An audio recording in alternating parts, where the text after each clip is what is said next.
Everybody, this is Calvin Waite. I trade crypto for a living. I'm not a registered or licensed financial advisor, planner, or broker, so nothing on this channel should be taken as a recommendation to buy or sell. I also trade all of these things, so I probably have a vested interest in there.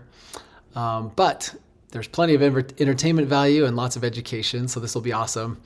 For those of you who didn't know, my subscription channel is live, so look at the link in the description over at cryptoinfluencers.com, and you can see how I make all of my trades and what I do and what I think about everything. This channel is for more hypothetical and looking at trends, and the other one is for actual trading, so you might be interested in that. Okay, happy Tuesday, everybody.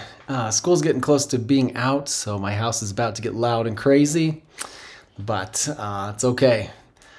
Just wanted to congratulate GM Crypto for winning our drawing today, right here. So you got $25 of Ethereum, and it's moving to your wallet. So congrats.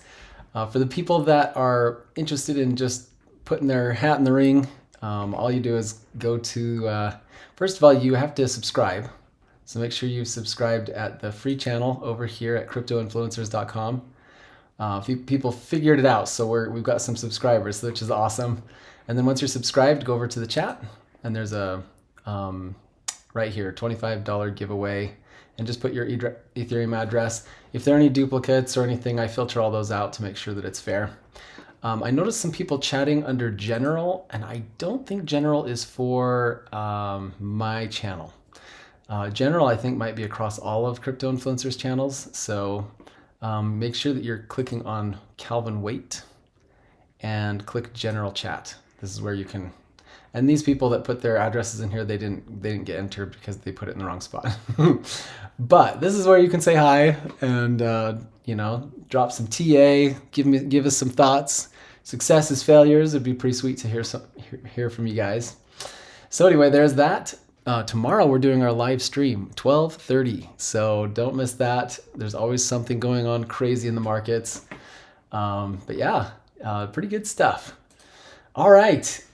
Well, yesterday, I have to admit, I talked to the pro channel, and I've been bearish for a long time. And yesterday, I was definitely starting to feel the pressure that we have probably some kind of an upside coming. And let's see. I was pulling back. We've pulled back. The levels on Ethereum have made it very, very clear, very easy to trade so far. So the only question is how well we're going to play. So the indication that I had that we were going to jump up, and we are definitely green today. The reason I believed that we were about to break out was because of, first of all, the weekly close. So the weekly close kind of gave us an indication because we had a reversal candle on the weekly, which gave me some little bit of, there was some pressure to get going. And yesterday we were getting a little bit low, and I just knew we were getting close because after you close a week, usually you'll put a little bottom wick on it, and then you'll head off the direction that you're likely to go. So look at the structure of our chart. We've got this range here. We broke it, entered a new range, broke it, and then we didn't spend any time in this range. The reason this even exists is because of our high back here. So it didn't really come to play as far as creating a range. It came into play when we rejected right here. So what has happened is there really is just this range. We popped up really high, dropped it, lost it all, and then back into our range. And now that we're back in this range, we had a fake out, which rejected on this line here. And then we started, we continued down in this range. Once we broke into this range, the next step is to hit the bottom of our range, which we never did. And that's why I realized that the bears are out of gas. And in fact, we tried, and then we tried again, And it just got weaker and weaker every time. And our 100-day moving average has been moving up. And look how closely we've consolidated underneath this level here. And we never, ever really fell apart. And so the bears definitely had a strong move, but they're exhausted. So when the bears are exhausted, the next thing that happens is that there's some kind of a bull impulse. And I knew that if we got above this line, because it's been important ever since March 18th is when this line started coming into play. It got stronger as more information came, but now it's a very strong line, and we've resisted against it and hugged it so tightly and got such a huge consolidation out of this that I just knew that we were going to break out of this, and it probably would break out pretty decent, because the longer you are in a pressure cooker, the more explosive it is when the pressure's been built up for a long time. So we are definitely witnessing a little bit of a breakout. So now the question is, do we do the same thing? We had a nice pop up, and we're back out. We consolidated in a range, and then we popped up and hit resistance on the underside of this range and then back down in. So the question will be, do we hit resistance here and then fall back down into our range? I'm thinking that the answer is no. And the reason why is because if we would have to do this kind of in one candle. Like, we would really need to kind of get going excited, and then we'd have to get killed. I don't see that happening because we're kind of working our way back up into this range. So this range is back into play, and we're cautiously moving into it. So we should probably spend quite a lot of time in here. And the longer we spend, the better, because we have a bit of work to do before we get out. We've got a downward thing. So we've got some consolidation to go. We're not just going to go straight up, I don't think. But anyway, so there is some work to do here. We also have our 50, and that's going to be resistance. Step one is to get above our 20 and get going on that and build up some momentum. So this is starting to turn around. Also, one other reason that I don't think we're just going to fall apart is because of our weekly. A reversal candle is pretty powerful. And so we hit this reversal after 5 weeks of pulling back, and all we need to do is start overcoming some of these candle bodies here, and we are likely to retest up here, and we could be on our way. So yeah, I'm extremely bullish. I think the bears had their chance, and it was a poor performance by the bears, but it was definitely profitable. Made some good money on this pullback. So that was nice. All right, let's look at Bitcoin now. So Bitcoin, on the weekly, we didn't get as defined as a reversal. This wasn't the prettiest reversal I've ever seen. It's questionable to even call it a reversal candle. But what you can see is that there is a support happening on this 200. This candle kind of put the nail in the coffin that, yeah, this was the only attempt on the 200 week we were going to get. We got it. We're consolidating really tight, a nice small candle, and I expected this week that we probably weren't gonna breach the low of this of the prior candle. So I expected that we'd start bouncing a little bit, and this is what is interesting about Bitcoin. So there are a couple of things that we're interested in seeing.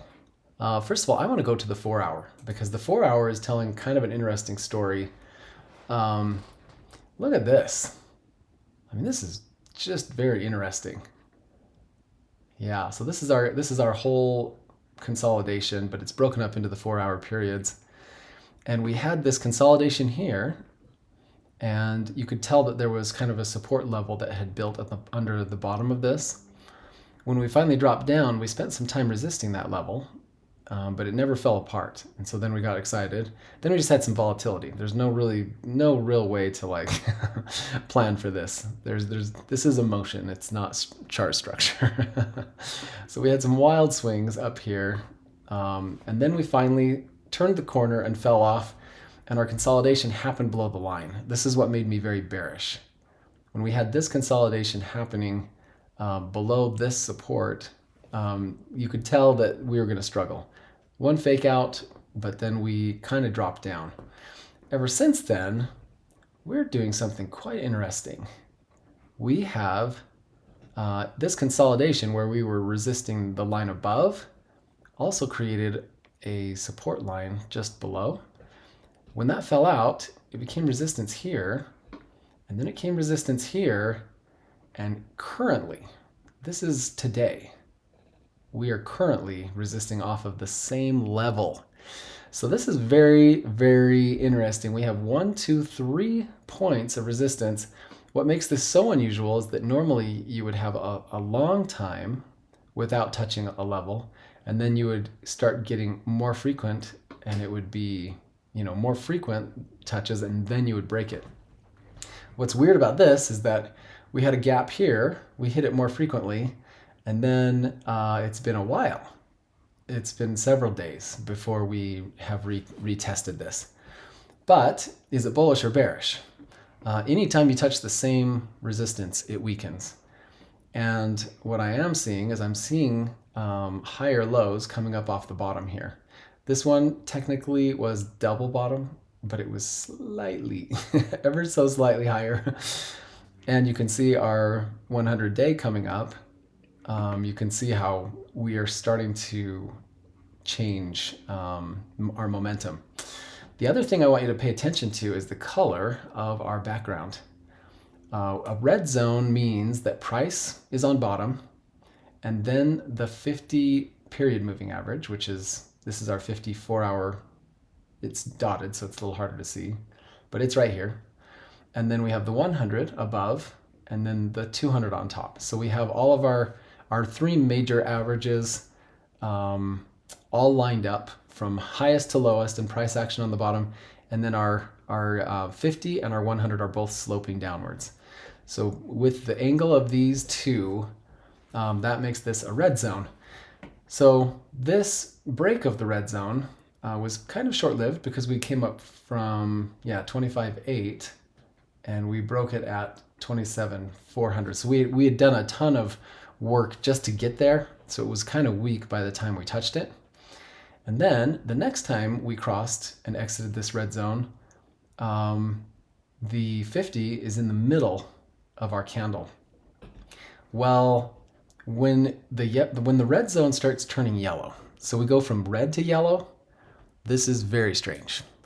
And the only way this can happen is if something's broken, meaning the slope of our 50 is now sloping upwards. Well, the 50 sloping upwards can only happen if you are ranging, like you're absolutely going sideways. So when you see a red zone that turns into a yellow and red zone, this is really, what that tells you is that we have spent a lot of time ranging sideways. And this kind of consolidation means that we're allowing all of our averages to come down, and breaks out of this zone is even more powerful because when you break it, you're starting to get above multiple averages. So pay attention to the red line. This break of the red zone here, our red line was way up high. This one, it was much closer. This one, it was even closer, but we didn't quite get up to this rejection line. Now, we're still rejecting off the same line, but we're finding support on the 100. Whole different animal. So right now, we've broken the 50 and the 100, and we're still rejecting off the same line. Do you think this line's going to last very long? Probably not. So I am definitely expecting in the next couple of days, these don't have to happen all at once, but we are pulling back, doing an absolute beautiful bull flag, pulling back, finding support on this 100. It can go as long as it needs to. And then our next impulse will bring us above this line, which is 27,400. Breaking 27,400 is going to be a very clear momentum shift. So this break of the red zone that happened at midnight this morning, yesterday I guess is what you would consider that. Last night we broke this, and we're just ranging, we're just consolidating, pulling back, but we have support under us and we have our averages in place. So our next move, we'll start pulling our averages up. When the 50 finally crosses the 100, you can't even get a red zone. So we've kind of worked our way out of this red zone area, and pretty soon we'll get our averages flipped the other way, and that's when you find a green zone. So in a couple weeks, we could be in green zone land on the 4 hour, which is huge. Yeah, anytime, normally when you're leaving the red zone area, often there's a pretty good move and you'll start finding green zones. So this happened twice in the most recent, year. Our first red zone exit was here, January 2nd, and we were at 16,500 or so, and we really ran. This exit of the red zone on the 4 hour was about 21,500, and it brought us all the way up to 31. This is an exit. We're going to be exiting again. That means there's something coming on the table here. I don't know how intense it'll be or anything else, because I'm not really reading charts for targets or intensity. If there's a chart pattern, I'll point out what the target is likely to be.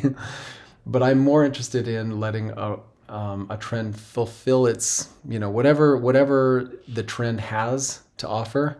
That's what we take advantage of, and we just ride it till it's complete. But yeah, pretty darn cool. So we've been doing some kind of interesting things with just marching through these averages.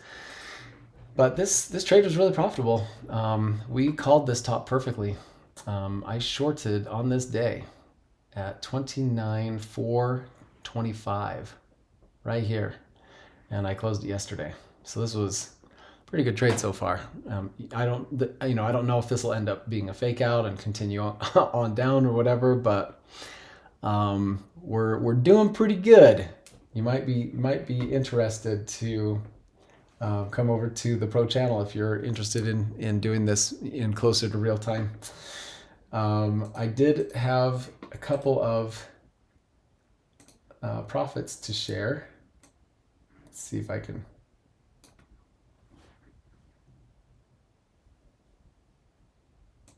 I took a picture of it.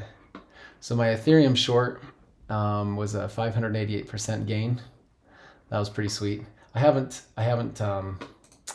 didn't tweet these out or anything. I probably should though. And then Bitcoin was really good, 1,380%. It was a decent move. So we captured it just right. Insurance, yo. Yeah, so anyway, we captured it just right. We wrote it down really well. The leverage and the risk management was all in place, and it turned out to be a sweet trade. But yeah, if we really start turning this around, we've got another leg to the upside.